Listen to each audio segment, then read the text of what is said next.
akkam jirtan kabajamtoota fi daawwattoota Safe MA guyyaa rantanaa keessummaa ajaa'ibaa tokko qabadee isiniif dhiyaatan jira. Keessummaan keenya kunis akkuma agartan kunoo haroo komed kan jedhamuun beekamu maqaan isaa ammoo Faraani.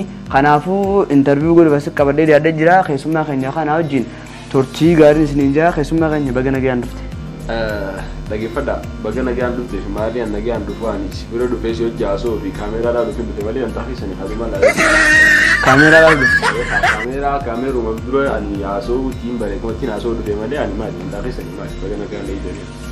Ayyee miidiyaan keenya Safe MA miidiyaa addunyaarraa sadarkaa lammaffaa irratti argama. Miidiyaa kanarratti namoonni baay'een nama 25,000 tilmaamamu. Faraan nuuf dhiyeessiin anjaanii. Kunoo dilee kana akkuma agartu kana faraan nuuf dhiyeessiin nama 25,000 ol kan tilmaamamu. Istuudiyootti dura dhufanii hiriira ba'anii 5.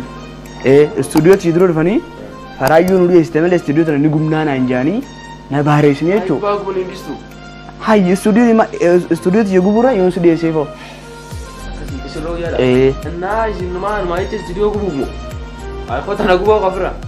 Jaaniti barbaada kee nama 250 kan.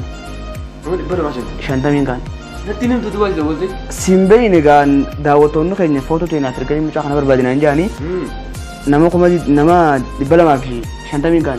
Namni kan nama barbaadani isaan jiramu. Barbaada kee namoota 249tu wareegame. Wareegaman. Osoo waan qabdu. Ati qubani qabda abbaa 20 qabda kunoo 10 waan karraash. Ni qabda quba. Lakki kanaan jira. Xarafarraa kana xarafaa hin qabu. Irraa murane. Sansirraa murane. Hin qabu. Kanaafuu jannata irraa bilbilanii faraan jannata seenuuf akka deemu jaaniin irra dawwalanii jannata irraa irra dawwalanii anjaan dhugumatti isaan sammaneeqaa taatu nama taatuun beekan mee namoota faraan jannata saa seenuu jeen irra dawwalu kanaan maal jettan? Wallahi amala qabbanaa hin aarsanii turtanii qabbanaa jechuudha. Hedduu galatooma namni jannata irraa na dawwate sanuu.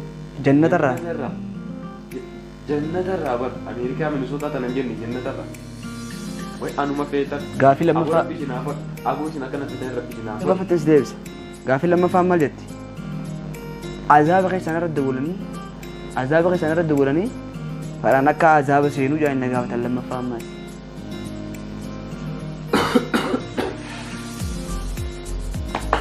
Namoota kanaan maal jettan?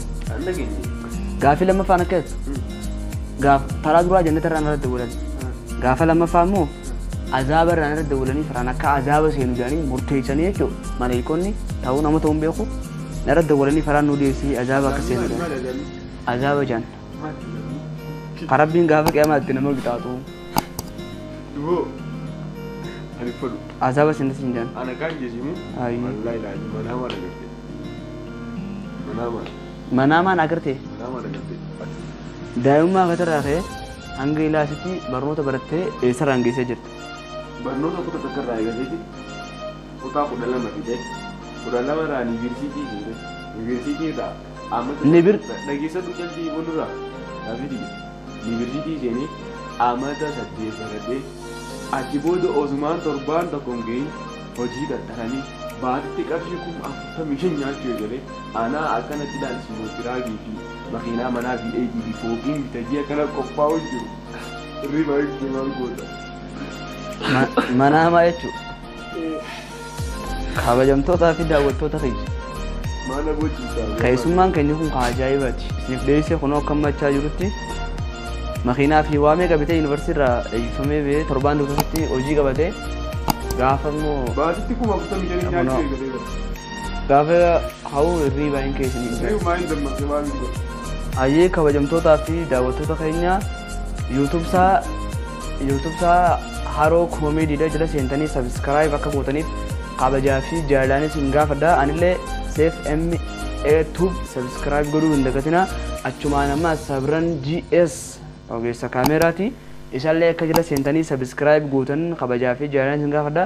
Viidiyoo amma dayne kanallee akkatti gammadanii buhaartanii jala lammaffaadhaaf ammaas nam 50,000 Sabran GS naaf nuuf. Daawwattoota dhaabbata hojii haasaa isin lamaan ani yeroon qaba tureetiin jira.